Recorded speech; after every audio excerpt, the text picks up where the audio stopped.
Did you know that the man who changed the world with the iPhone was once fired from his own company? That he believed in dropping acid to expand creativity? Or that he didn't shower regularly because he thought his vegan diet prevented body odor? Yes, we're talking about Steve Jobs, a man who wasn't just a tech visionary, but a rebel, a dreamer, and a storyteller. His life wasn't a straight path to success. It was filled with wild turns, painful failures, and unbelievable comebacks. From being adopted as a child to revolutionizing 6 different industries, including personal computing, animated movies, music, phones, tablet computing, and digital publishing, Steve Jobs lived a life that was nothing short of extraordinary. In this video, we're going to dive into the lesser-known and untold parts of Steve Jobs' life. You'll hear about strange habits, emotional battles, genius breakthroughs, and some jaw-dropping truths that even his closest fans might not know. But before we begin this journey through the life of the man behind Apple, make sure to subscribe to our channel. We bring you fascinating life stories of extraordinary people every week. Sadly, Steve Jobs is no longer with us. He passed away on October 5, 2011, after a long battle with a rare form of pancreatic cancer. But his presence still echoes through every Apple product, every Pixar movie, and every entrepreneur who dares to dream different. Jobs didn't just leave behind a company. He left behind a legacy, a way of thinking that still drives innovation around the world. As a child, Steve was known to be a bit of a troublemaker. Once in 4th grade, he changed the locks on his teacher's classroom because he didn't like the homework. But here's the twist. He was so smart that his teacher made a deal with him: finish your work early, and you can do whatever you want. Steve accepted, and spent his time pulling apart electronics just to see how they worked. That same curiosity led to his genius later in life. His adoptive father also encouraged this trait, teaching him how to take apart and rebuild electronics in their garage, the very garage where Apple was born. Steve Jobs' life was not easy. He was adopted at birth and never met his biological father until much later. In his early 20s, he dropped out of college because it was too expensive. He slept on friends' floors, returned Coke bottles for money, and even walked 7 miles every Sunday for a free meal at a Hare Krishna temple. But the biggest blow came when he was fired from Apple, the company he co-founded. Imagine being thrown out of your own creation.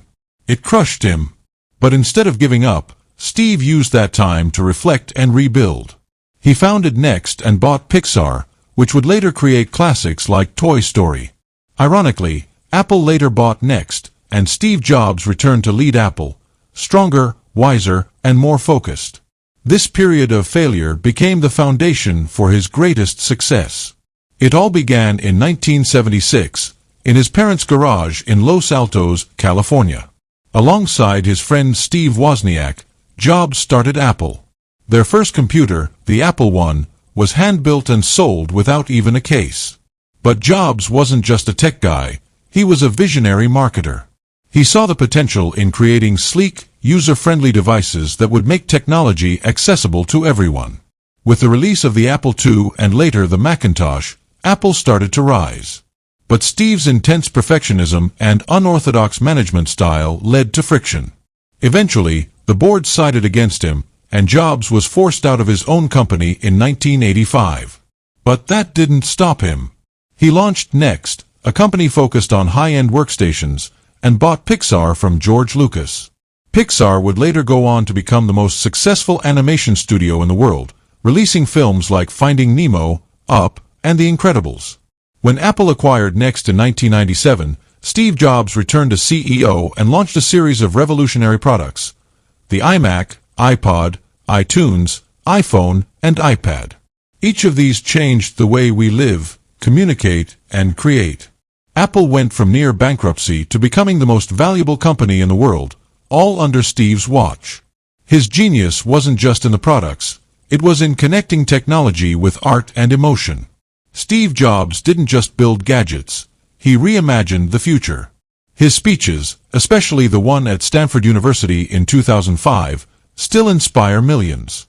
In it, he said, "Stay hungry, stay foolish." These words weren't just a message, they were his life's motto.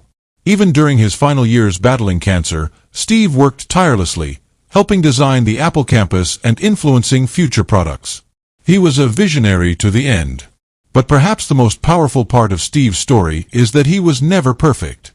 He was intense, sometimes harsh, and deeply human. He made mistakes, but he never stopped learning. He chased beauty, simplicity, and meaning. He connected technology with soul. As we look at our iPhones, MacBooks, and Pixar films, we're not just using tools, we're touching a part of Steve Jobs' imagination. And that's why his story isn't just worth knowing, it's worth sharing. If this story moved you, imagine what's coming next. In our next video, we're diving into the untold story of another game changer whose life will leave you inspired. So before you go, make sure to like, share, and most importantly, subscribe to our channel. Because every week, we bring you the most inspiring life stories from around the world, and you won't want to miss what's next. Stay hungry, stay inspired,